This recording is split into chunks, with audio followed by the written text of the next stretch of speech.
Welcome back to our story on the First World War. This is part 2. Today, we will talk about who suffered in the war and how the war changed the world. The war lasted for 4 years, from 1914 to 1918. It was one of the deadliest wars in history. More than 20 million people died. Many were soldiers, but many were also normal people, farmers, workers, and families. Soldiers had to live in muddy trenches. They faced cold, hunger, rats, and bombs. Some were only 17 or 18 years old. New and deadly weapons were used: machine guns, tanks, gas, and airplanes. Many soldiers died not from fighting, but from disease and bad conditions. At home, families waited and prayed. Food became expensive. People had to stand in long lines.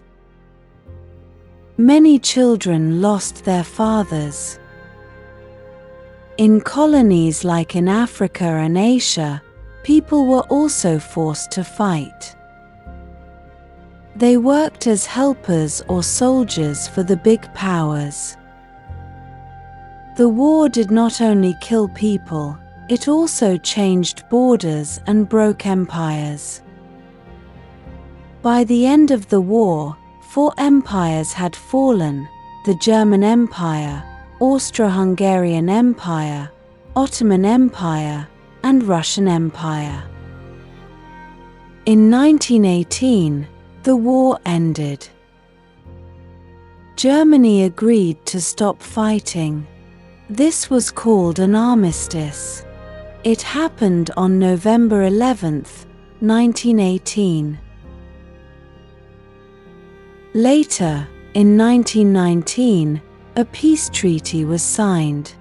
It was called the Treaty of Versailles. Germany was blamed for the war. They had to pay money and give up land. Many Germans were angry. This anger later helped Adolf Hitler rise to power. And only 20 years later, the world would face another terrible war, World War II. But the First World War also gave some hope. New countries were born. People started asking for freedom, rights, and peace. In colonies, people began to think, if we helped in the war, don't we also deserve freedom? So, the war ended with pain, but it also started many big changes. Thank you for listening to part 2 of our story. We hope it helped you understand this important part of history.